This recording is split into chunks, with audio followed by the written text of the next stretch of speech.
welcome again to the Two Man Down podcast, I guess. This is Jeff Green. I'm here with Sean Elliott. Hello, Say I'm hi. Sean Elliott. And Guy Kroll. Hola. Hi, guys. So we're down Luke and Robert today. Now, Luke What's up with has that? previous engagements or something, and Robert, I don't know, he's probably sleeping. I think he's in deep mourning over Jacko. Yeah. Well, I don't know, what can we say about Robert that explains his absence? It has something to do with marijuana, that much I know, but I'm trying to think of the most unorthodox way to imbibe it. You mean like a hangover from last night, or he's actually stoned right now? He's like, yeah, he's still passed out from it. So what he went fairly traditional with this one. He went classic. He took like a big giant vat of ice water, and then he took a 2-liter bottle and he cut the bottom off of that, and then would plunge that down into set that over the top of the bucket of ice water, and then he put some marijuana up in the open mouth, and then would force it down into the ice water, and that would force the chilled marijuana smoke into his lungs. Did you guys see the photo that came out this week of, I think it's in Louisville, I think, of the attorney who was found sleeping in a garbage can? Did you see this photo? Yeah, No. that's how I'm picturing Robert this morning. This guy, you can Google it. I think his name is Wilder. Last name is Wilder. If you Google Wilder garbage can asleep, you'll get this guy and find out what city it is. Okay, and try to minimize the typing sounds, but you're making this better be fucking worth my while. No, it's totally worth it. But that's how I'm picturing Robert. And everybody listening should do that too. This poor guy, this poor schlump, had to actually quit his job because Larry Wilder. There you go. Do you see the photo? I just see another dude. I think I've seen so much of the internet that a dude in a trash can. Yeah, sure. It's like this is actually fucking a Oscar typical the Grouch to me now. Right. That's just another way of living. Yeah, you're right. You're right. It actually is a very typical Sean Elliott link, so it doesn't actually shock to see it. But when you actually read the news and watch the little sad conference of this guy having to quit his job, it's pretty hysterical. Anyway, that was just to say that that's how I imagine Robert is right now. Well, Yeah. in terms of the entertainment factor, how would you compare that press conference to the one of South Carolina Governor Mark Sanford? That one, no, I think Sanford wins. That was just epic comedy. You really just couldn't have scripted that better. Tell me what happened. I didn't see it. I mean, I'm aware of what happened with Sanford, but I didn't see the press conference. Go ahead, Guy. Yeah, I was going to say, I mean, so the whole thing was, as everyone knows, is that it was revealed that the governor of South Carolina was missing. I mean, his aides couldn't quite get the story straight about where he was. Then they said he was hiking the Appalachian Trail. But when reporters went to talk to his wife, she basically said, I haven't heard from him. He said he was going on the Appalachian Trail. I haven't heard from him. I didn't hear from him on Father's Day. I'm being a mom with my kids. I don't know where he is. And then, it turned out that he was in Argentina, in Buenos Aires, visiting his mistress. And he got caught at the airport on the way back by a reporter from the local newspaper, The State. And what it turned out was that they'd actually been sent emails in December from someone, a subject line, I think it was even an AOL account, and the person said, "This is your governor." And it had a transcript of emails between him and this woman named Maria, and it sounded like a fairly intimate, exchange between them. And she was clearly not his wife. But when they tried to follow up, sent emails back to the address. They sent emails to the Maria in question because her email address was in the exchange that had been sent. They got nothing. And they immediately, so without any way of verifying it, and they didn't want to ask him directly because they figure, well, he just denies it and other sources of reporting on that might dry up.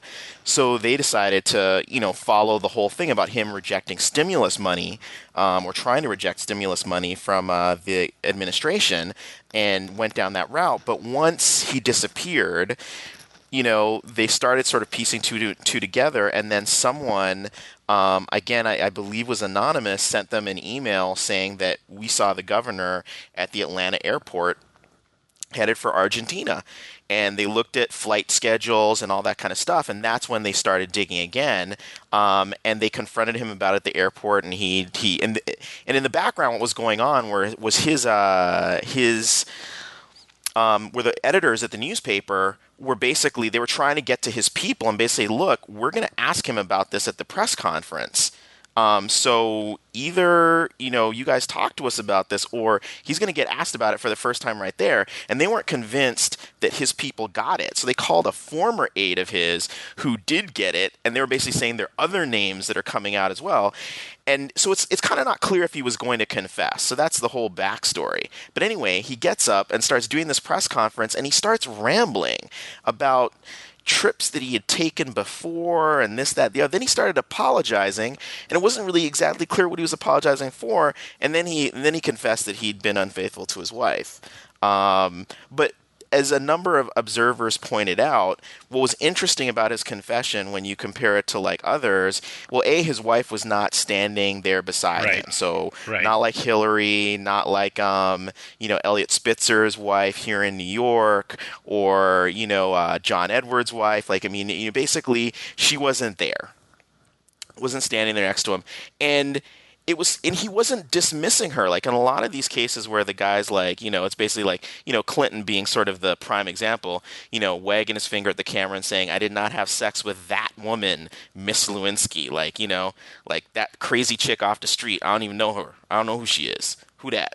It wasn't like that. Like, I mean, it was clear that this guy was like, at least believed himself to be like head over heels in love or something, because he was apologizing to her. He was apologizing. I mean, in fact, I think his wife and kids got apologized to after he apologized to her. So if damage control experts were advising him, he disregarded all their advice, because he definitely put her on the same plane. And it was just riveting because it was so, I guess, so human, right? Yeah, like it really was very raw. Yeah. But the part that made me laugh, though, was that at one point he said something about how he had spent the last 5 days crying or whatever while he was down there, and yet the guy has like a freshly new deep tan. So. Well, and it wasn't just he's doing a lot of crying at the beach with her or something, Well, it wasn't just that he had a tan. Apparently, his original ticket was for 10 days. Like, I mean, you sort of wonder what was going through his head, because clearly he thought that he could. Either he wasn't thinking, or he thought he could get away with it. But regardless, it would appear the only reason he cut his trip short was because they were asking. There was all this furor, and he had to get back. Right. And yeah, his aides were going like, "Hey, dude, everybody's noticing that you're missing. They're making fun of you on the Daily Show. You should probably get back here and be governor." But the best part though was a couple days later. It was after he came out of a session with his cabinet where he apologized to them, because he's on an apology tour. He's apologizing to everybody who will listen. Sure. Where someone asked him if he was going to step down, if he was going to resign, and then he compared himself to King David. And said, well, King David didn't resign after he basically committed some horrible crimes, but then but redeemed himself and kept going. I'm like, wow, that's. At least he's being modest about it all. Would you make King David resign? I don't think so. Absolutely. So for me, it was like, I'm just glad that New York had been staying out of the gubernatorial craziness until Spitzer went off the rails. He got caught interstate commerce with prostitutes, and whatever he was doing. And then right after that, we had our first blind black governor, which everyone was excited on multiple counts. But then it turned out that he and his wife had something about as close as you get to an open relationship. Dude, I never heard that after the whole flap. Oh yeah. Patterson had side chicks. Turns out she'd had a side dude in the past, and then there was one that he might have paid with campaign funds. It was crazy. I mean, we were a laughing stock, and deservedly so. So as an adopted New Yorker, the fact that the silly governor sweepstakes crown is now passed to South Carolina Uh-huh. is cause for great enjoyment. Yeah, what's awesome is if you go back to and watch the Daily Show from I don't know, like day 3 or so of the guy being missing. Um, you've got Jon Stewart on there basically making fun of the fact that this guy, this governor, because at this point we don't know why he's gone, right? And the accepted rumor was that he was on the Appalachian Trail, and he was talking about like how low rent a scandal that was compared to the great governor scandals, and he said basically like, it's gonna have to come out that this guy like fucked a coyote on there in the Appalachian Trail for this to rank with the great governor scandals. And lo and behold, it turns out to be like one of the great ones of all time. He has an Argentinian mistress. Well, he was right about it, though. It was the wrong animal. It was cougar, not a coyote. Yeah. The thing that gets me about this, I mean, is how many times does this have to happen for these guys to realize this, like how fucking dumb this is, like it's just it's unbelievable. But look like, what you're talking about. You're talking about dicks, like, and you're a man. And you're talking about dicks, and you're really asking, like, how many times does it have to happen for someone to learn? Like, think about all the classic situations, like anytime. Like, what was it? Hugh Grant getting busted, or when Eddie Murphy got busted. I mean, just really ridiculous situations, And in each of those cases, it's like, here are men that either are already with like remarkably beautiful women, talented as well, or if not at the moment, certainly have access to quite a few, and then yet, like that's Like that's the part of we go back to the internet thing. What really surprises you anymore when it comes to sexuality? You guys are familiar with Rule 34? Yes.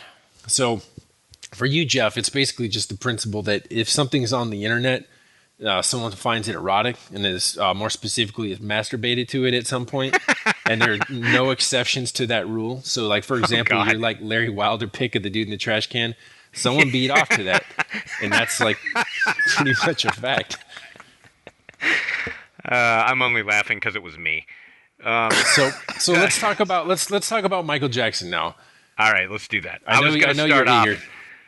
Yeah, before we recorded, I said I was gonna start off this podcast doing my Billie Jean, but I at the last second I thought that might be disrespectful, so I didn't do it. Well, it might be painful. Well, there's that. That's for sure. Are you worried that someone's going to stab you on a bus for being for disrespecting Michael Jackson? Exactly. Did you catch all the goodwill that I've sort of cultivated over the years would be shot by one bad Billie Jean impersonation. So. Real quick, what I was referring to, I should send a link, but there's this Miami news on NBC. This is a ridiculous story. It's filled with nothing but horrible puns. But it says the headline's Michael Jackson text message sparks bus knife fight. And basically, someone mentioned some text message or something, and then the bus driver commented that Michael Jackson should have been in jail a long time ago. And then, surprisingly, instead of fighting the guy with the text message, instead of fighting with the bus drivers, ended up fighting with some other one on the bus who was some 54-year-old guy. And he pulled out a knife and started chasing the 54-year-old guy around the bus until presumably they were able to pull over and the guy was able to run screaming out the door.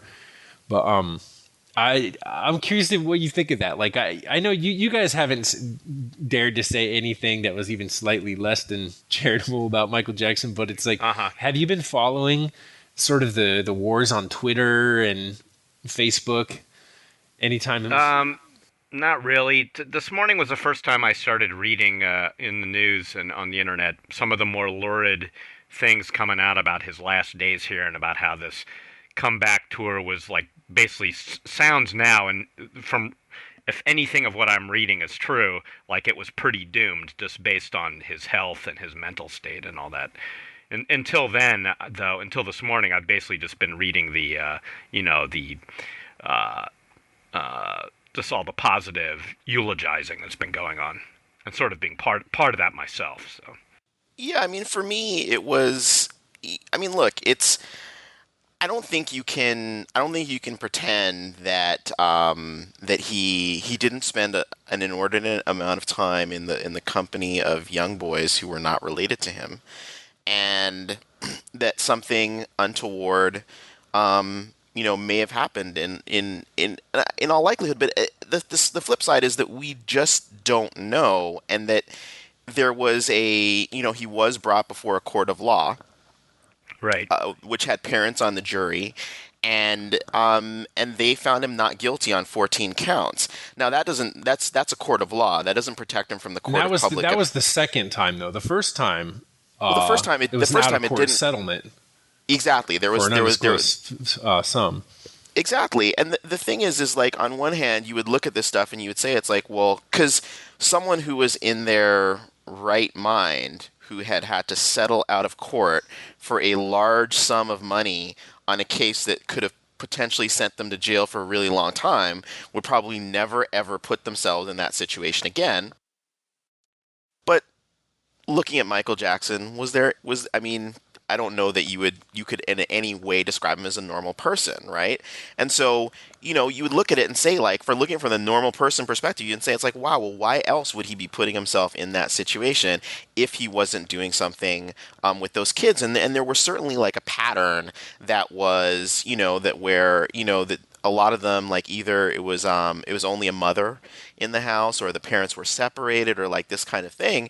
And from what little I know about people with predatory behavior, that would seem to be, to indicate a pattern. The flip side, and like we just said, I mean, when it comes to men doing absurd things that are entirely irrational and stupid and against their own, against their better judgment, like Sanford, case in point. I mean, it fits that. When you ask why, like Chris Rock in I forget which one of his stand-up tours was asking the same thing. He's like, another kid. That's like another dead blonde woman showing up at OJ's house.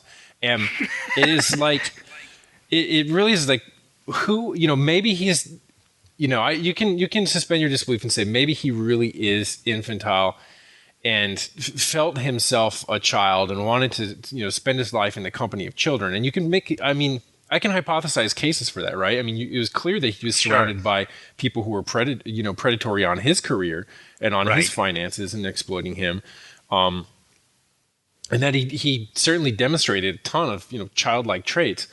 But at the same time, and I don't know, even whether or not specifically he was guilty of all the things that people suspect, I think what happened though is that. Okay, so he passed away, and then AIM blew up, AIM crashed, Twitter blew up, and Twitter crashed. And everyone was trying to be, everyone, at first it was like, and this puzzled me. So I was like, who in their right mind is thinking right now, you know what, I should post on Twitter or Facebook that Michael Jackson's dead, just in case someone on my friends list isn't aware of it. I'm gonna inform them right now. And then, of course, you have basically millions and millions of people doing this at the same time. But then, yeah, people remember, like though, me who were skeptical. One thing, though, remember, is that initially, I mean, you didn't know whether or not it was true. Was he actually dead? I mean, the initial thing was that he had been rushed to the hospital, right? Yeah, and so if you look at it, like, if you look at what Twitter is used for, it's it's somewhere between a party line and instant message and email and other things. So it's kind of like, something major happens, you start talking to people about it, or you start life casting about it, and that's what people did. Yeah, and I think the thoroughness though, like, sorry, Jeff, just to finish this point, like the thoroughness, it's like with Princess Diana, and it just, I don't know, it seems hard for me to mourn a stranger to that extent, like see, when Kubrick passed away, I was personally upset because I knew that meant I would never see another Stanley Kubrick movie. Michael Jackson is a little bit different because I don't think he'd made any good music in a long, long time. But that's different from like a really raw emotional outpouring, the kind that you see some people showing that, I don't know, I tend to associate for when it's a death in the family or a relation or someone someone who's meant something to you in your life because you've interacted with them. And I mean, you could say it's power, like you could be non-cynical and you could be not me and say, it's testament to the power of music to connect people and things. But I don't know. anytime I see people going crazy, it just reminds me of like the history of kings and appointing earthly deities and all these things. And so like I kind of reacted that way. And I think a bunch of people that were in my camp, then the first thing to do is to say, well, look at the bad shit too, you know, I mean, what are we mourning? I think that's where that came out. And then it would start these wars online.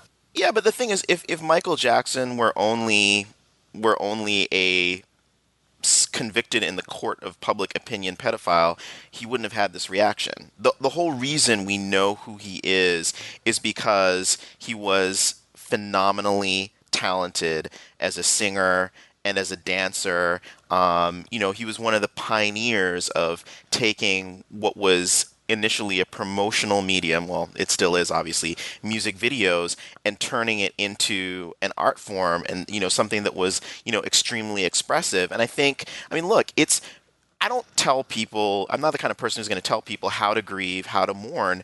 The fact of the matter is, it's like, we have freedom of speech, and, people are going to, sort of jump in and point out this, that, the other, and start making up jokes and all of those things. But what was I don't know that I would exactly say I was grieving, but what was I remembering and celebrating was that there's a large chunk of my life during which, like, Michael Jackson was a major part of the soundtrack. I still remember sitting in my parents' living room as a family, watching Motown 25, watching him do Billie Jean, and all of a sudden he starts walking forwards but moving backwards. I'm like, how the fuck did he do that? Yep. And I think a lot of people remember that. Oh, what yeah, I'm saying? sure. And it's I think that was a watershed moment for many of us back then, right? I mean, we all knew who Michael Jackson was to it, at that though, point. than, like, do you really think you can break it down to specific contributions and things? When you think about all of the people who've passed away in the past, 50 years, Sure. and their, achievements that I think make Michael Jackson's pale in comparison, especially when you look at, as far as like utility and what goes in betterment of the human condition.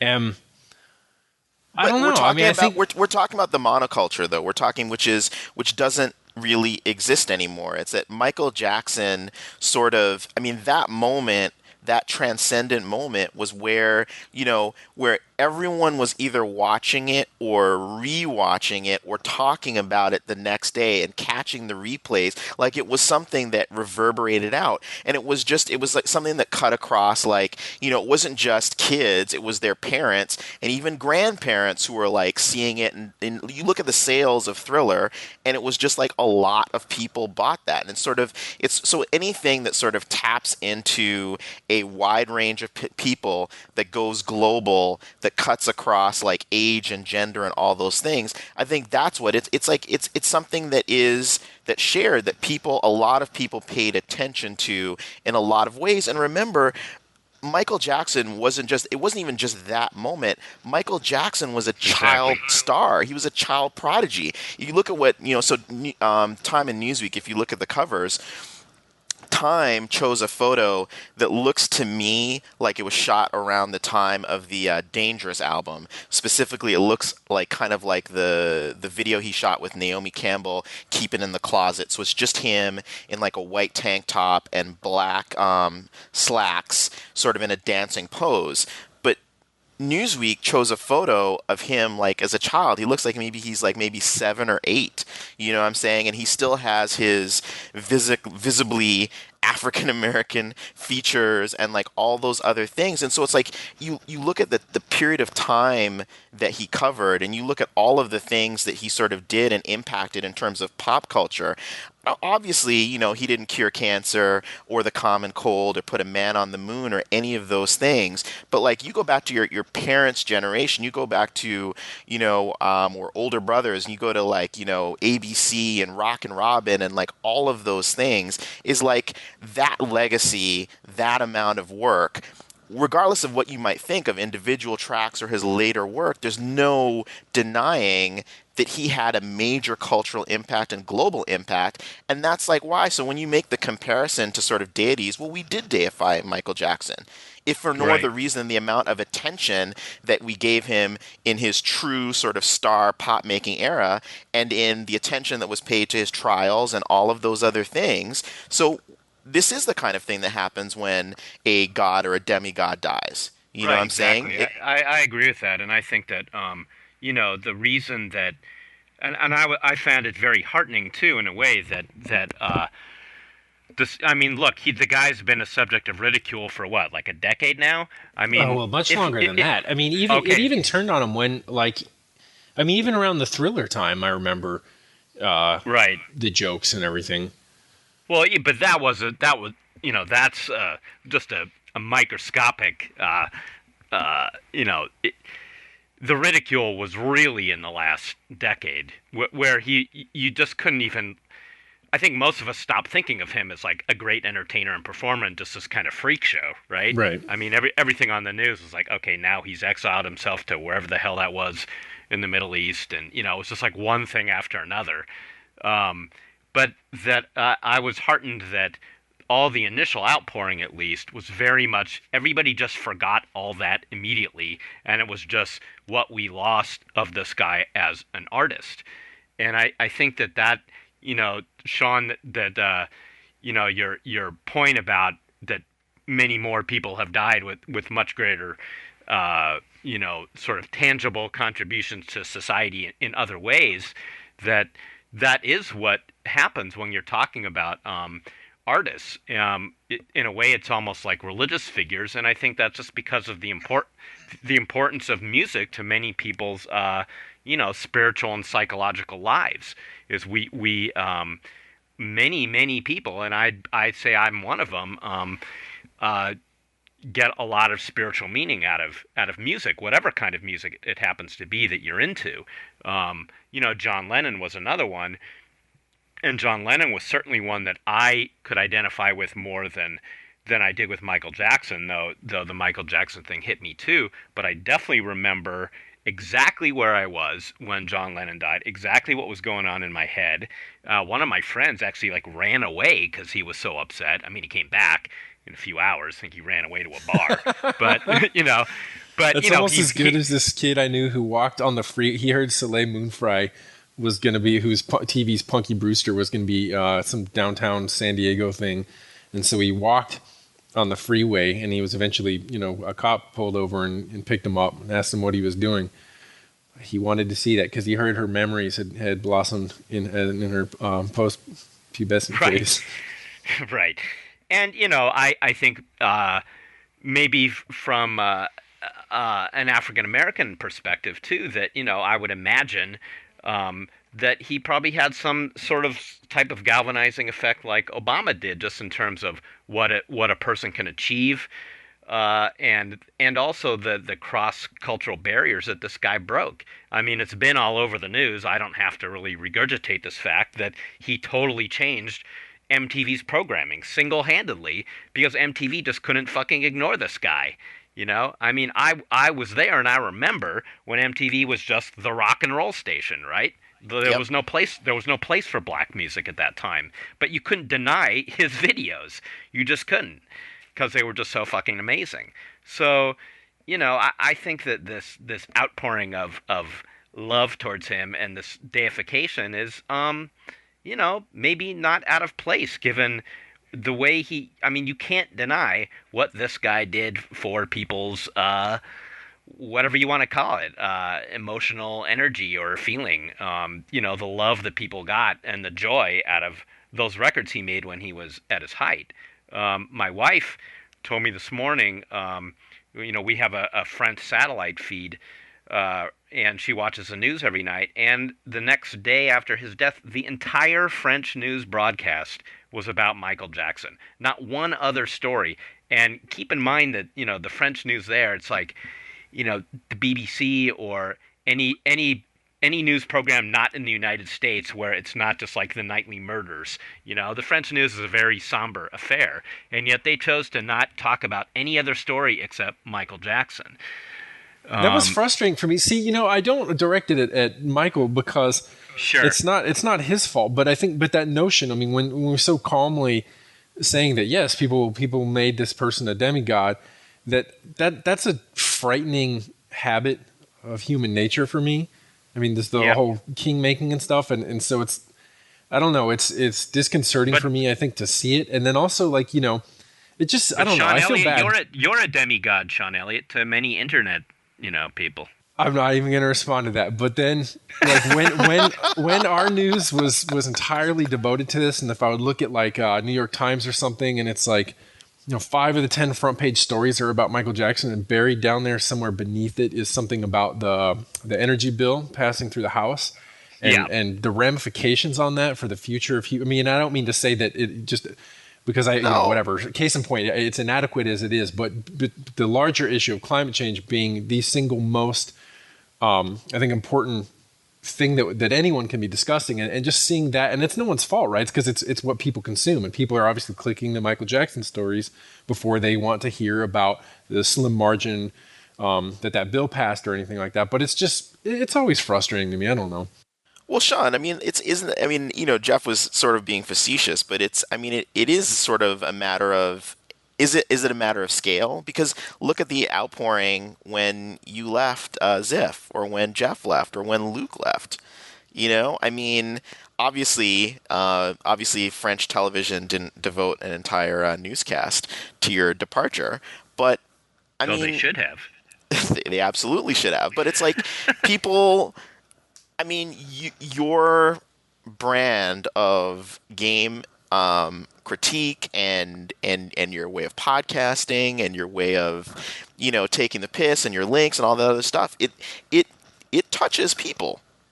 You know what I'm saying? There are people who, whether it's just you help them pass the time or make them laugh or make them think or all those things, it's like people respond to that. Right, and I totally get that. I don't this isn't, I'm not espousing some kind of Vulcan approach to life or anything, But I mean, the proportion that you're talking about there is apples and quasars. I mean, it's okay, it's it's like if some favorite TV show, say, it was sad when The Wire ended. And that, even that comparison is just is grossly inadequate. I mean, in my case, it would be more I don't know, help me out here. It would be if one of the dudes you're used to seeing panhandling on the street suddenly vanishes one day, the all right man from Ziff Davis. Oh yeah, sure. Yeah, we were all bummed. We were like, dude, what happened to him? Where's he at? It's not quite the same, but it's I mean, well, it look, was a loss. I'll be honest with you. I never understood, the people who would be screaming when oh my God, Michael, he touched me. Wait, that came out wrong because that's gonna have a whole other connotation. But I mean the screaming fans and the people fainting and all of that stuff. I just don't respond that way to celebrity or that kind of stuff. I mean, so I never quite got. But and I so for instance, there's a story in the New York Times about one of Hemingway's grandsons issuing a new version of a book that he wrote that sort of detailed him, leaving his first wife for the woman that would become this guy's grandmother, and sort of correcting the portrayal, Hemingway's original portrayal of it, going through finding things where he was more charitable towards the woman he left his wife for, because this woman and his wife had been best friends. And taking on more of the blame himself rather than sort of putting it more on her and that kind of stuff. And sort of, you have to, many of our secular contemporary gods have feet of clay, and that goes back to again what we were talking about in the beginning with Sanford, maybe a minor deity, but nonetheless, it's like has been caught out there with a woman not his wife, and those kinds of things. And so in time, as we're able to piece together, more accurate portrayals of what was going on with Michael Jackson, with his various plastic surgeries, with Neverland, with these children, all those things, we're going to have to, process that into our understanding of him. But Right, but I also yeah, go ahead. all I'm saying is right now at this moment, we're left with, sort of like what are our individual memories and the Right. music. And that's the thing for me is going back, and I hadn't listened to Michael Jackson in a while. Apart from being in a downtown restaurant and hearing a mashup of "Smells Like Teen Spirit" and "Billie Jean," Nice. which is actually quite good. But I was re-listening to Off the Wall and listening to Thriller, and then the 25th anniversary version of Thriller, which has some remixed versions of his songs with contemporary artists like Akon and will.i.am, and just like realizing like, wow, when this guy was on, he was really on. Like this stuff holds up in a manner that is both nostalgic and timeless. And I was just like, man, it's unfortunate that it took his death for me to get back into it, but like I really like this music, and it did really matter to me at one point. Right, and I think that's maybe sort of the ultimate thing is like whatever like lurid shit comes out now and all the stuff about the painkillers or whatever is going on, and I think it's really like, as has also been said elsewhere many times now, the separation between the artist and the art, right? That ultimately it's this music that's going to hold up, and the thing that's been amazing to me in re-listening to stuff by him is has actually been the old Jackson 5 stuff, and realizing how young he was when during I Want You Back and all that came out. And when you listen to this kid, I mean, he was a genius even at that age. It was like clear that the brothers at that point were riding on the coattails of this frickin' child prodigy, and I agree. I mean, I haven't listened to him in God knows how long, and in fact, I think Billie Jean and Beat It are gonna still remain in my like overplayed list for like the next 20 years. I still can't hear them at all because they're just too hardwired into my head. So it's some of that older music now that's actually reminding me of how great he was. Not to be a spoiler for it again. I agree. I think he made some incredible music. But as a way to perhaps I don't know, just to add a dimension to it or to transition into something else.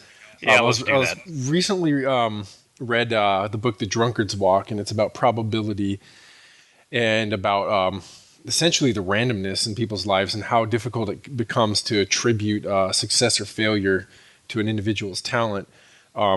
In light of what we know about probability, but also a number of experiments. And one that was interesting was that they created five experimental subcommunities, and populated iTunes with the same 50 songs that no one in any of the groups was familiar with. So essentially, people had a blank slate when approaching these. They didn't have marketing. They didn't have friends telling them that these were good bands or hadn't read reviews or anything. And then they basically allowed each of these communities to sort of communicate amongst themselves as they talked about the tracks and as they listened to them. And based on number of plays, then they were able to organize them by popularity. And there was no overlap in any of the five groups. And wow. Not only that, the number one in one group was the number 50 in another group. And they were able to track actually how every time someone would basically share with the rest of the group that a track was good, it would immediately increase in popularity and in desirability to other people, not only through their plays, but through the way that they would express it with the group. So I'm not saying that music's totally irrelevant or anything, and that Michael Jackson is just popular because he happened to become popular by some random probability scenario. But what I do take from that is that I think that now more than ever, there's just it's he's been crowned to this point that it'll just increase his popularity, right? In the same way that, say, after Elvis died or after the Beatles broke up, and it'll, I don't know. I mean, for better or worse, I think we probably will enjoy it more. I think an individual person, at least that experiment would indicate, would enjoy it more, hearing the sorts of things that that you were just saying about just how good it actually is and how timeless it's going to prove. Right. The one thing I did tweet about Michael Jackson, because very early on in this discussion, you said you commented on the pointlessness of it, which I totally agreed. I mean, I wasn't going to tweet, "OMG, Michael Jackson is dead," but when I did choose to tweet, it's because I had gone to Amazon and saw that the top 15 CDs were all Michael Jackson, and to me, that was just fucking unreal. It's still unreal to think about that. I mean, not the top 2, not the top 3, the top 15. I mean, the next couple after all that was Black Eyed Peas and then Wilco. And, imagine being them and being number 16 now because of Michael Jackson. Just the bad timing. Crazy. Or if you just released an album this week. Yeah, and, right. You were... On the opposite thing, to relate to two things we've talked about the most, I was thinking, boy, what a great week for Sanford's scandal to get out now, right? I mean, totally. That got completely displaced by Michael Jackson. On another note, Sanford, this is just classic Fox News, but you know how they have this history of whenever they're reporting on a Republican scandal, they ran like the Democrat tag beneath his name. Yep. They actually did that again. And it's like, it's so, like, obviously not an accident, but it's just... That shit's more frustrating than anything. Yeah, it's great because you get the apologists who come out and say, like, well, look at how many interviews that they do every year. And so if you just take these 3 or 4 mistakes they've made, on average, I mean, who doesn't do that? But, I mean, come on. You're talking about, a fundamental... it's like getting someone's name right in journalism. You don't make that mistake by accident. And when you view the world with the kind of religious polarity that they do, it would be like accidentally putting like a Satanist tag underneath like the Pope or something, and you just that doesn't happen on accident when it's so that fucked up. essential That angers me so much I can't even express just how fucked up that is. It's somebody. I mean, to me, that's pure evil. Because this is, I mean, how many people get fooled into thinking that station actually is quote-unquote news? And yet, to just blatantly lie, not lie, well, it is a lie, but a manipulation of fact and reality just to serve their own political agenda under the guise of objectivity. I mean, I want to see those guys in, like, fucking jail for doing that kind of shit. You would be just as frustrated than reading other sections in that book I just mentioned where... you expose there are a number of these. Basically when you try to show that there's a confirmation bias in people, and that it's an established fact that we seek out information that confirms our perspective on life, and that we tend to ignore or downplay the stuff that doesn't. But then there's been any number of tests where one might be you present a group, a partisan group, an excellent speech from someone of the other party, and then vice versa. And then you put a layer of white noise, static on top of the message. And then in the case where, like, say if it was Democrats listening to a Republican's speech and had the white noise, they wouldn't ever complain about it, or even they were totally fine with it. And then, of course, when you switch it, but even worse though, you run tests, you expose people to different arguments, and it's like you test for comprehension and retention afterward, and there's just like little to no indication that people are even really wrestling with the ideas that are presented when they're presented from a contrary point of view. Right. Yeah, I find it particularly infuriating with Fox because, they sort of have this, as the Republican Party tends to in general, though I don't want to overgeneralize. Many of my friends are Republicans. Well, that's not true. Some of them are. But did you work at EA? Many of your coworkers are Republicans. Yeah, they are, and I've got some family members that are as well, unfortunately. But but back to Fox News and not the Republican Party in general, but this veneer of that they're representing, freedom in America and everything that's great about this country. And then this fact manipulation that they do is like the most fucking so backwards kind of Soviet sort of propaganda to do, Like, we're going to just lie and manipulate facts so you believe our point of view. It's just so fucking makes me mad. Anyway. It goes both ways, to be fair, right? I mean, I don't watch television news to know, but I don't have a hard time imagining that there's a Democratic equivalent nowadays. Now that basically television news has taken not that it was ever that fantastic, but it's taken such a fucking nosedive into just pure propaganda. I will concede that point, yeah. This is not at all just a Republican or conservative tactic, indeed. Well, that's what the Daily Show sort of makes its bones on, right? Is just sort of, some of the ludicrous tropes that you see across media in general, television media specifically, not just Fox. Mm-hmm. Right. The one last thing I want to say on Michael before we wound it down, that was, so I was playing Drop 7 because Jeff, among the many things he twittered about that, and I had heard about it in a few places and meant to get it, and then I saw his tweet and I was just like, well, it's like when Jeff Green show starring Jeff Green says, this is the game you should be playing. Well, just like many people screaming about Michael Jackson doing whatever he says, I do what Jeff says. And, so I got it and I was playing it and I was listening to Off the Wall on the train into the city to meet some friends for dinner. And the thing that struck me is I was on the way back listening to, at this point I'm walking home, so I'm not from the subway. So I'm not listening, I'm not playing the game, I'm just listening.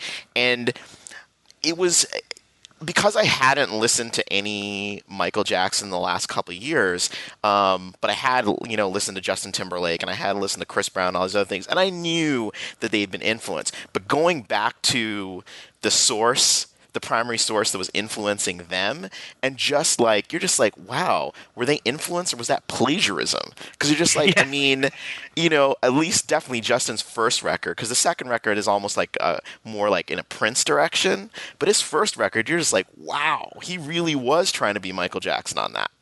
Yep. I mean, you can hear it clear as day. Yep. So, but more importantly, what did you think of Drop 7? Was I right? Yeah, it was, I looked at the instructions first just because when I heard it was like Sudoku meets Tetris, I was like, well, I probably should read the instructions before I try to play it. So I read them and I'm like, I don't really think I understand. So exactly. I'm just going to start playing it. Yeah. And so I started playing it and it turned out I did understand. It made sense in the moment and I was just like, fuck, this is brilliant. Yeah, it's so funny because that's exactly my experience, and I think that's a lot of people's experiences. Is like you're going like, this is going to be like some math puzzle I'm going to have to think about. And then you play it, and it's like, oh, okay. If I put two number 2 pieces next to each other, they both go away. I mean, it's not that complicated actually at all. So do you want to explain Drop 7 real quick to our listeners? No, so I put it on you. So explain it to me, Jeff. I didn't catch the tweet, and I don't know. Okay, I got that it's a puzzle game that involves placing things next to one another. Is this what format is this available on first? It's on iPhone. Maybe it's on other formats, but I know it is an iPhone game. And by the way, I should say that this is very much an LTTP conversation.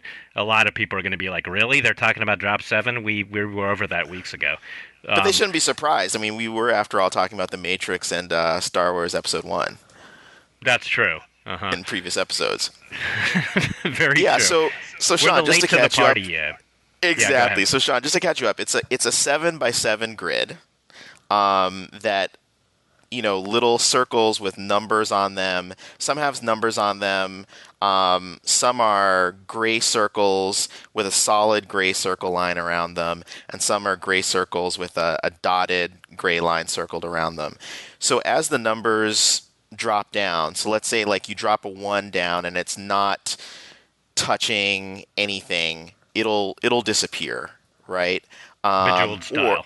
Bejeweled style, right? Or if it's got like if it's exposed, if it's like freely exposed in any one direction. So imagine if you've got like three, like 3 blocks, and you set a 1 on top of it with nothing touching it, it'll disappear as well. But if you have a 2, you can drop the 2 next to any block, and as long as it's just 2 aligned, either in a vertical direction or a horizontal direction, then the 2 will disappear.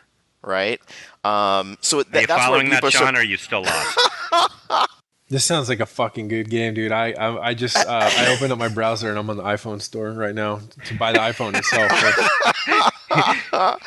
I think that's my cue to stop trying to explain it. If you generalize it, though, is it? I'm just guessing, Okay, filling in the blanks, and it has things in common with all the great puzzle games that you. It does. It almost defies explanation, and in this case, I'm not saying it's defying explanation for N-Guy, but just it's in order to appreciate it, you get your hands on it. And then you just intuitively grasp the system. Exactly. And then start That's to realize. Exactly right. All you can really say about this game is like just download it and try it. If you're a Tetris or Bejeweled fan of that kind of game, this has that kind of mojo. And they found a way to do it in a way that is not derivative of the other match games. So, they found a way to cook chicken deep down. Pretty much. This is a different variety of that same chicken you love. But really, really, really good. Really good. Have you guys... Thank you for rescuing me. What all have you guys been playing lately? Have you you been doing the round of open world games that have come out? Infamous, Prototype, Red Faction. My problem with all those games is now that I have to pay for them now, that I'm not in journalism anymore, and it's harder for me to justify on our current in the current financial meltdown of our country. So it's really expensive to buy games, and you can sort of tell yourself you understand that fact when you're getting them for free, but it's not until it's actually coming out of your wallet that you genuinely appreciate that. Like I just bought Ghostbusters explicitly because the co-op mode, and this is I feel like so not depressed because of it, because I saw the game last spring, and at which point it didn't have co-op, and I know enough about the production of games to know that they didn't turn the campaign into a cooperative thing, because that would have required entirely reconstructing the level design for the entire game, right? But for some reason I kind of just pretended, maybe it's the whole thing. Maybe I get to play this game cooperatively. It's got 4 players and we can be the Ghostbusters. And of course, that's not what it is. It turns out it's just a separate number of challenge rooms, basically. I was really bummed. And I figured that out after I had. You should have read more paid reviews, $60 for it. I know. And then I thought about it. And I was like, I could have asked anyone. I could have went and looked at a review. But it was just like, I'm just going to get this because I want a good co-op game. And that's what those game critics are for, man. So, Sean, was that when you started working on your Left 4 Dead mod, your Ghostbusters Left 4 Dead mod? Basically, it is. That's going to be available pretty soon here. Sorry. It's only a matter of time before someone does it. Now that the Left 4 Dead tools are out. Yeah. I'm just now I'm learning Unreal Editor, and that's really fun. I mean, when I say learning, I mean I'm learning, but it's cool to do something that's relatively simple, but you have some recognizable and navigable space on screen. Mm-hmm. And then, of course, because you work with a studio with geniuses that make the most beautiful assets in the world, and then you can just start putting those props in, and you're like, yeah. So what do penises look like falling from the sky in Unreal? I don't know, because that's one of the props that our team's still working on. There's been the vetting process has just been insane. I think they're going to take about 5 years before we can agree on the quantity of veins and on the bend. Yeah, we were going through that same thing on the My Sims game. Yeah. Oh. I don't know. That was a delayed reaction. What did you? Sorry, I looked at a message. What did you ultimately decide upon? I think I'm just gonna let that joke stand. I'm not gonna milk it. Dude, come on, at least do the circumcised, uncircumcised part. I gotta know, man. Well, we're figuring that probably the majority of My Sims buyers probably are going to be Jewish, so we did go with the circumcised penis, so as not to offend. So, oh god, I apologize. I'm not speaking on behalf of Electronic Arts. There are no penises in this game. You have. And I'm trying to save my job here. All jokes, kids. It's all joke. Jeff is not jokes. literally a virtual moil, an asset moil. I'm not credited as asset moil on my sense. No.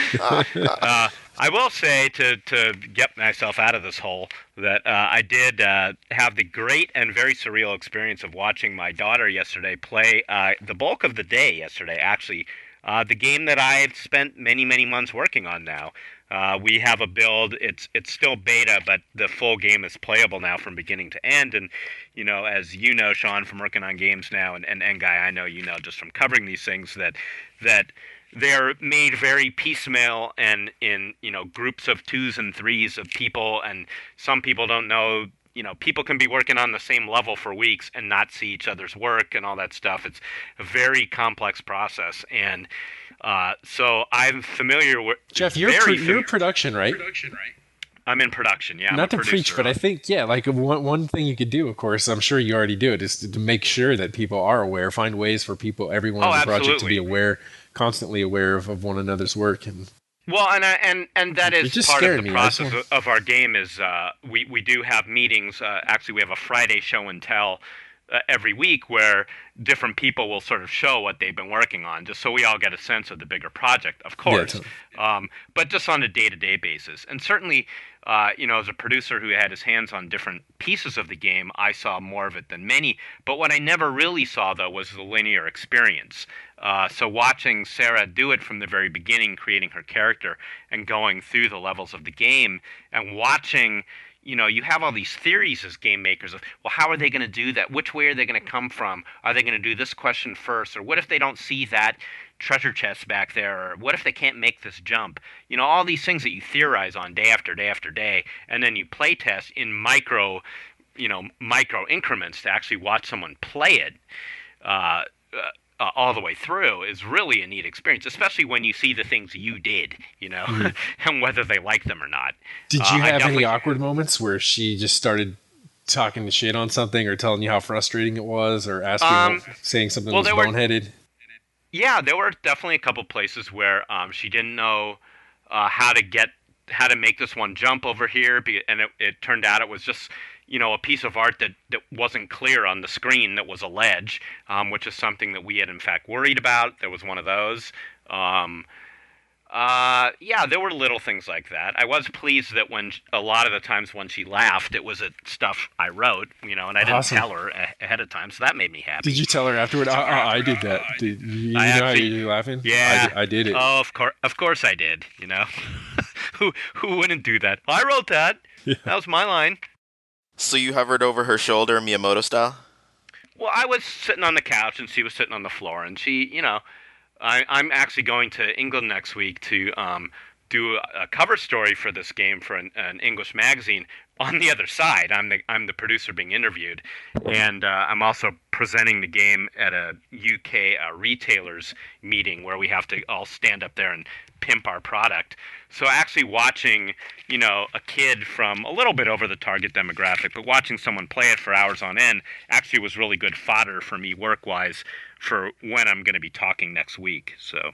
And you don't, since it's your daughter, like you pretty much don't have to worry about her pulling the punches.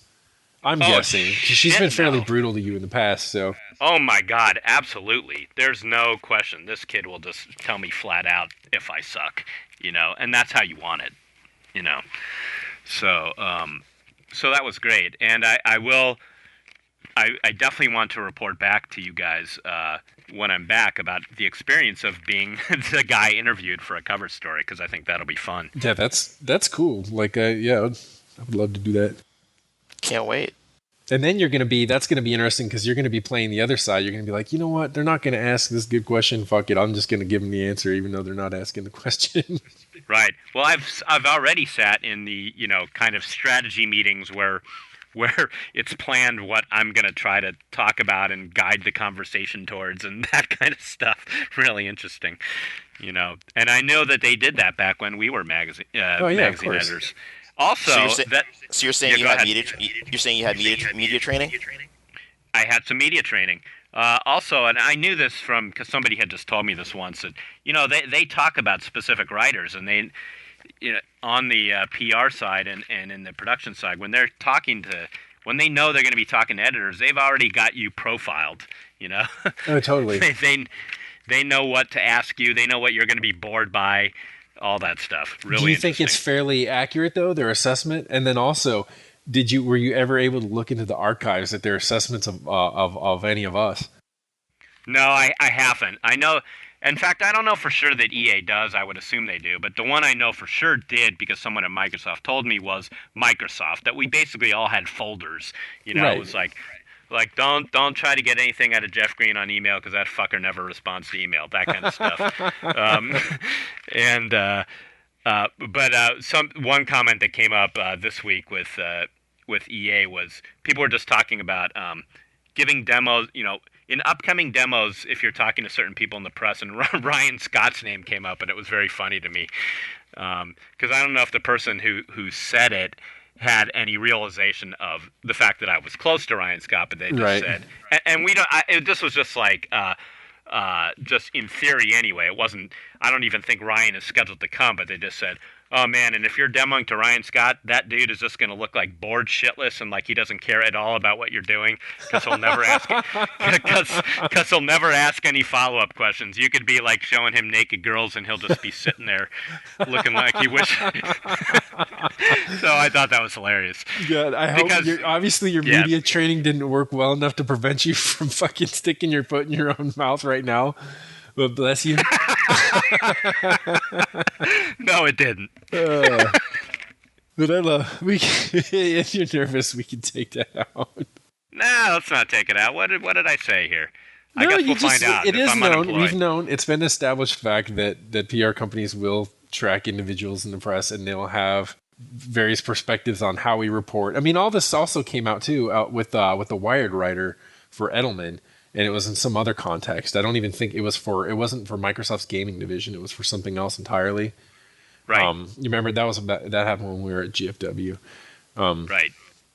And it's always fascinating because you want to, once you learn about that as the writer, you're just like dying to find out what's in your file just to see. Oh, of course. If it strikes you as being accurate, if it's like, or if it's grossly inaccurate.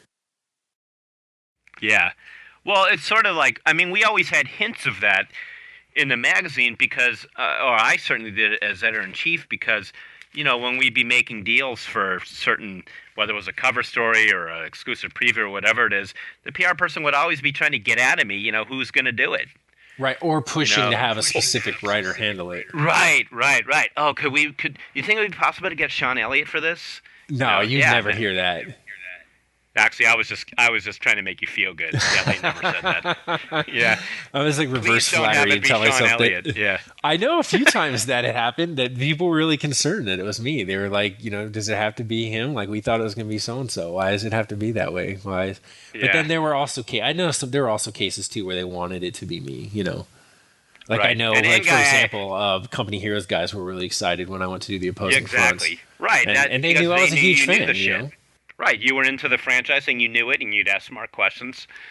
But Guy, you are like a complete celebrity on the developer production PR side. Your word is like word of Moses. So, wow, I can only imagine what certain people on NeoGAF are gonna be, how their teeth are gonna be gnashing when they hear you say that. Yeah. Yeah, well, you're a celebrated figure on NeoGAF, Guy. Celebrated is one way to describe it. Yeah, Infamous exactly. might be another, but I think Sony has that trademarked. No, I think the thing is that the thing I always said about many things about working at Newsweek is that it was I don't want to denigrate the work I did. I think I did some fairly good work there, but there was very much. I felt the phenomenon as well of like the name of it was the name on the front of the jersey at least as much if not more the name on the back. And I remember when I started covering games in '99, there were part of what I think it boiled down to was that the peers of the of of the executives in particular, and also some of the PR people as well, like their friends, outside the industry, they didn't read, IGN, and they didn't read PC Gamer, except maybe if like there was something specific they were working on, but they would read like Newsweek, or they would read Time, or they would read the Wall Street Journal. And so I think there was like a lot of fascination with getting covered in those outlets. And then in something like The Sims, like where you really want to get that broader audience, it's not, obviously there were a lot of typical PC gamers that played it, but there were a lot of atypical PC gamers as well. And so Yeah. there was definitely that. And who knows, maybe there's still leftover residual affection for when we put Sims Online on the cover. By the way, Sims Online never existed. It didn't happen. There's been a collective memory wipe. So when you say that game to me now, I don't know what you're talking about. That's part of the Sims group. Tommy Lee Jones and Will Smith mind wiped you. You don't remember it. Never happened. That's the game that is not discussed in the Sims group. Really? Is that like just like it's totally taboo? Like you send out an email about it, it's like you just get someone responds about not sending pictures of their ex-wife with like the new boyfriend. No, you actually just get like a 404 error message, back on email, or return to sender. At one point, somebody like opened a drawer with like random tchotchke shit that they just wanted to get rid of, from the past 10 years, and there were a bunch of like Sims Online keychains, and it was just like the saddest thing. It was like visiting the dump. No one wanted this shit. So. Jeff, did you ever find, even though you didn't necessarily work on Sims 3, did you find yourself in a position where when the reviews started coming out, you'd go and look at them? I mean, not just for work, but then like in your attitude that you were being like defensive, that you had basically switched over at that point when you realized you're like, you motherfuckers, this is actually pretty good. This is a good feature. I would say it hasn't been a 180 shift that way. But certainly you get, if you're actually part of a team and you feel like you are part of a team, of course you start rooting for your team, right? I mean, It's not, it would be unnatural not to. So I would say, yeah, to some extent I was happy. I mean, I was certainly happy for them on the launch day. I mean, because I was there every day watching how fucking hard these people worked. And, like, make no mistake, they worked really hard. And this goes for many, if not most, game developers. They really sacrificed a lot. Of course, in the end, just to digress for a second, a lot of people at EA and in the Sims group asked me, okay, now that you've been through all this, do you regret how you reviewed games? Would you go back and change your scores? And I always answer, you know what? No. Because at the end of the day, the game has to be good. I don't give a fuck how long you worked on it or how many dinners you missed with your family or whatever. Right. Like, that doesn't matter to the dude who's paying $50 or $60 for your game. And it's such an unfair question for you because the perspective is different. I mean, like for all the reasons you said, now you see the work and you did it yourself and you appreciate it from that. But as soon as you step outside of that, it's entirely irrelevant. Right. I mean, you'll always know if that. My Sims Agents turns out to not be that great, then yeah, you got to bring on those bad reviews. You just do. But I do. But that said, just to go back to that other thing, yes, for sure.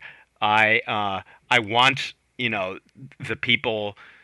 I was happy for them on the launch day. I was happy that it sold as many as it did, just because I've seen what they've been through. And when the reviews started coming out, I was happy when they got positive ones. I talked a little bit before elsewhere that I had actually done a mock review of the game early on in the process, and I had criticisms of it myself. So I was happy that the team had gotten more time to work on the game, and certainly my own perspective is that they really did pull a lot of it together in the last 6 months. So, I mean, I think you have to. I mean, I have, in my capacity, I mean, some of the games that I've worked on are going to start to be released. So it'll be interesting to, when I say worked on, let me be specific, that I consulted on. I did not make these games. There's a lot of great people who work much longer hours than I did over a much longer period of time to make those games what they are.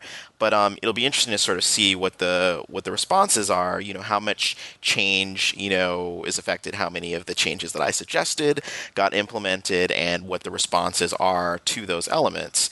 Selfishly, that's something I'm going to be paying attention to. But I have separately from clients, I have a number of friends who work on games and make games, and their perspective is necessarily different because for them separating process and product is extremely difficult. Because they were away from their, wives and children for a long time, and they did have many sleepless nights, and, they were in crunch and all those other things. But I think it is important to sort of stick up for the reviewer, the critic, and the consumer, that their job is to assess what's actually there.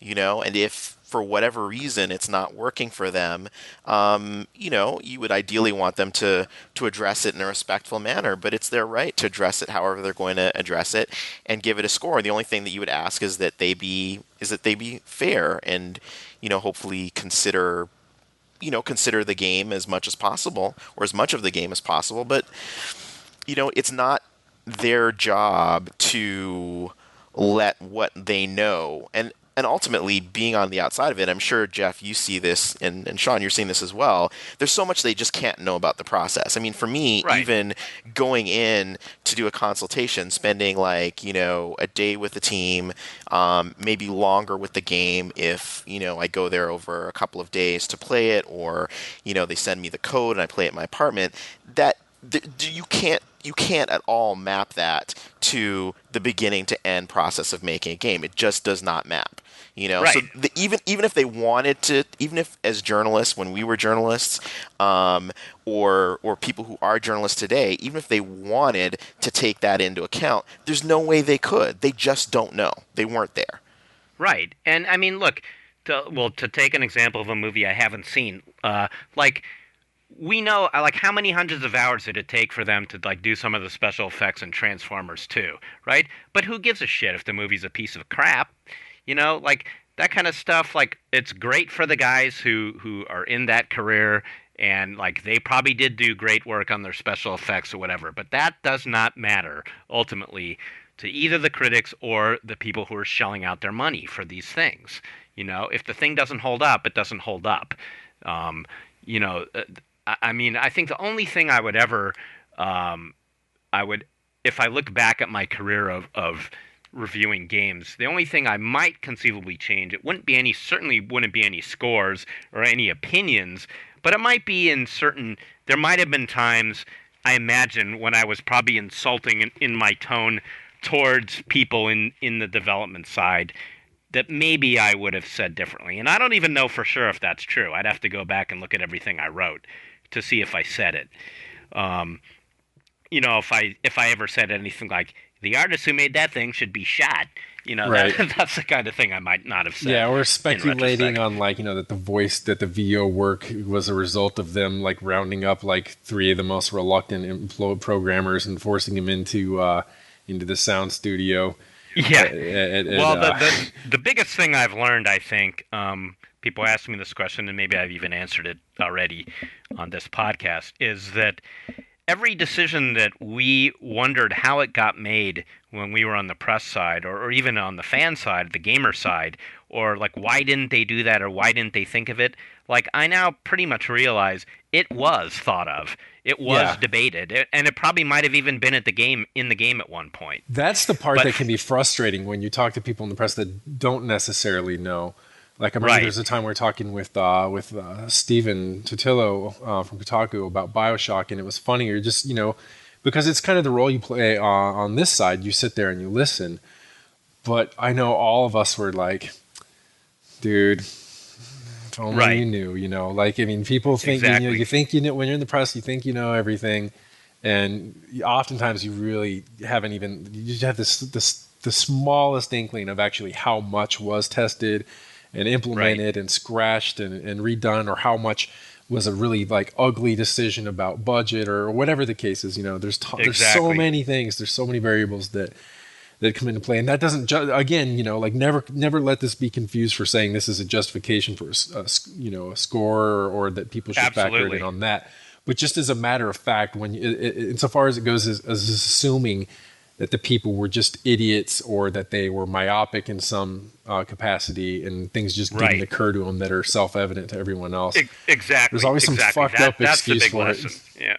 Yeah. I mean, you could criticize the choices that were made, but those choices. But they were choices, is the thing. Yeah. The people making the games are pretty smart people in general. So you can't go in retrospect and give this big, really articulate explanation of why, in fact, you tried to do something the way the person's asking you why you didn't do it, and it turned out to introduce like a bajillion more problems and be just like worse than anything anyone ever imagined. Right. But they're never going to believe that, like, oh, well, you just didn't do it the way that I have in my mind. Right. And ultimately, again, it doesn't matter, right? I mean, if those choices turned out to be the wrong ones, well, then too fucking bad, right? And you got to eat it. Exactly. But the fact is that but those choices are being made, and yeah, they're quite often just painful ones. I mean, they're like, yes, we could put that in the game, but then that would mean that this engineer is going to have to spend 4 days on it, and we really need that engineer to do this other thing. And if he doesn't do that other thing, then, well, the game's going to crash. Yeah, there's five other things that engineer could be doing at this time, and there's like everyone wants his valuable time, and he's already putting in insane hours. And then you could always say, like, well, then why didn't you hire another one or something? And it's like, at the end of the day, it comes down to reasons that we said ultimately don't matter to the consumer or to the reviewer, but it's just don't assume that the people were idiots. Yeah, I think that's one reason why there are definitely some people I know who make games who have said, like, one of their biggest beefs is that they feel that there are a number of reviewers who don't review the game that's actually there. Right, but the game that could have been made or should have been made or that they would have wanted to have been made, right? And it was sort of, I certainly know that, like, when I would do my versus mode exchanges with Steven, there was like, there was a certain fair amount of sort of like, I guess for them it would be like blue sky, right? Like, well, what if this or what if that, or like, kind of like if then, and like all those things, and like, that's easy to say as a critic, but I have no way of knowing what the dependencies are in the game. Right. I have you're no starting idea. to see them now too, and I mean, you're starting to realize. Absolutely, and that's like why one of the things that the next sort of wave of new projects that I get, I'll be starting to come in earlier than I am right now, because the earlier I get brought in, the more the more use I am to the team, because as certain decisions get locked down and certain things, I mean, it's just hard to implement. Right. Some of the changes, some of the suggestions, even if they're really good. And so, but that's the thing is, like, there's a, when you're on the outside of the process, there's a lot that you don't know about, like, well, this would entail this and that and impact this. And so, these friends of mine have said, look, we just really wish people would just review what's there and deal with what's there. And it's a legitimate critique to have of game criticism, but I think part of it is just sometimes, I mean, I know in the case of BioShock, to an untrained eye, it might have looked like, Steven and I trashed the game in our versus mode, but really it was sort of like there were so many interesting things that it sparked, and some things got really far along with, and others were sort of like baby steps in like a certain direction that were really, and it was sort of like inspiring us to think like, well, these what if, and it was like, there were other games that might have been sort of more perfected at what they were doing, but in no way sparked that kind of thought. Yeah, it's a good thing to spark that when you think of like, well, what can come next? What is this laying the groundwork for?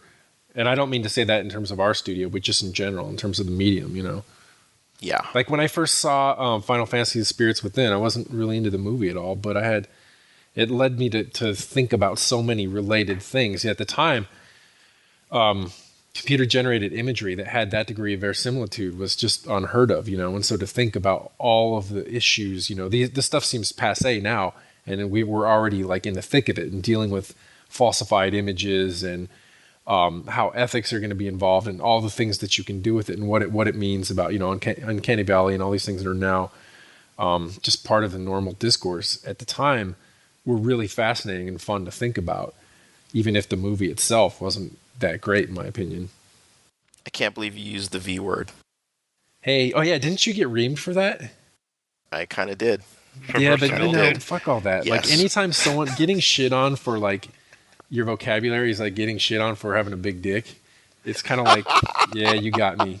What's the deal, right? Unless it goes the other way and you're trying to use it in order to compensate for something. And, right. And you're using your vocabulary in the way someone would like a giant like lifted Toyota with like huge stereo system in it or something. Or even worse than that when you're using malapropisms left and right. But I mean, look, now and then what better word? I mean, you could have stopped and said, the degree to which it is like life or something, but it's like, no, it's just learn the word. If you don't know it, look it up and add it to your vocabulary and teach it to someone else. It's not, shit. I think any SAT word is fair game, right? I mean, if it's something that you're theoretically exposed to in high school.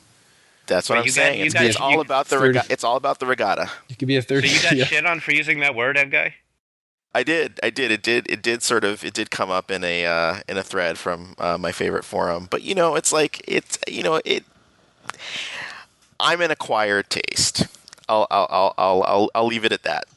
I think the thing is, Ed Guy, you're one of those articulate black men.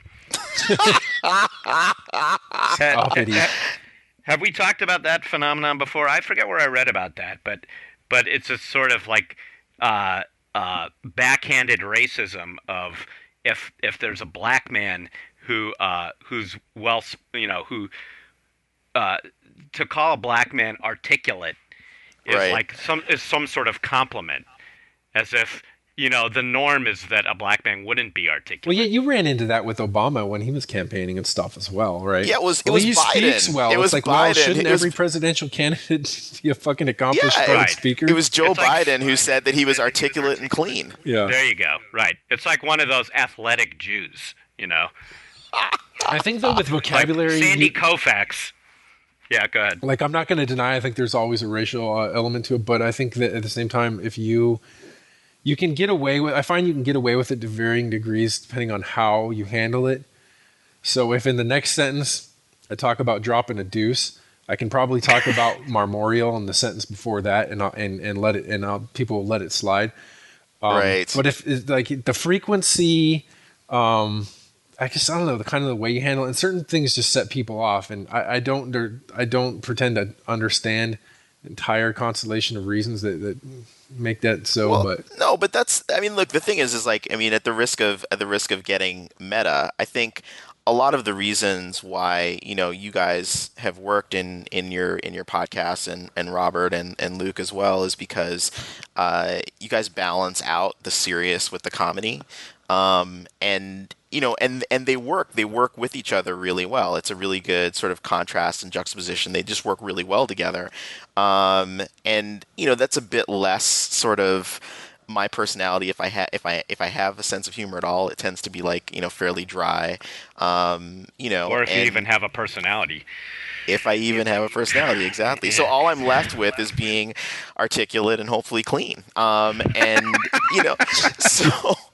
So for some people, that's going to be an issue. But the thing is, as you guys know, is like when you're doing a live podcast, I mean, I suppose it's possible to pretend to be something you're not. And, Sean, you're definitely good at doing voices and those things. But at the end of the day, these are aspects of, this is you. This is what you do, and it's, you amplify it to a certain extent for the podcast. But I mean, it is you. You don't have to like sort of think like, all right, what am I going to do next? What am I going to do next? Because you're just being yourself, and that's the way I have to treat this stuff. Is like, I'm going to talk about what interests me. Right, and Lord knows there's zero preparation for this show at this point too. I mean, no one's right. Like there were times on GFW where before we taped, I would say, I want to know what I'm going to talk about. I want to have some talking points, and it's not going to be a script. I can be flexible on it, but I'm going to make sure that I have something to say. Whereas lately on this, I mean, we really are just hitting record as the time comes. So you are in your defense, guy, whatever we're getting is pure end guy. Uncut. Oh wait, Matt, our producer, also pointed out before it's too late. I wanted to add that he said you never see words like scrappy or deceptively fast used to describe black athletes. It's just another way that that same thing rings true for athletics. Gritty and tough. I saw Kurt Heinrich, who plays for the point guard for the Chicago Bulls, described as gritty and tough, and he's actually one of my favorite players, even though I'm not a Bulls fan. But yeah, I mean, people have talked about sort of the coded language that gets used, and a lot of it is just sort of unexamined that people don't think about when they used to describe people of a different race or gender or those kinds of things. It's like the whole thing like where a woman who's cursing someone out will be described as shrewish, or those kinds of things. And it's just I mean, as writers, I guess perhaps we think about our language a little bit more than the average person, but I take it all in stride, and like I said, I do accept the fact that I'm an acquired taste, and if verisimilitude upsets some people, well, it upsets some people. That's okay. They don't have to like everything I say or do. That was very articulately said, Nguy. It was very cleanly said well. too, yeah. You're a credit to your race. That's mighty wide of you, Jeff. It's mighty wide of you. Wow. Okay. You're like 2 steps away, yeah, from there. I'm not even going to go there. Yeah. Yeah. All in good humor, folks. Absolutely. Well, dude, I missed the classic. I mean, we are still reined in. I mean, I missed the classic Jeff where you were talking about, what the fuck was it? The opening of Prey? You talked about it. It was like an Auschwitz tram ride. It was like the people. Yeah, that's what yeah.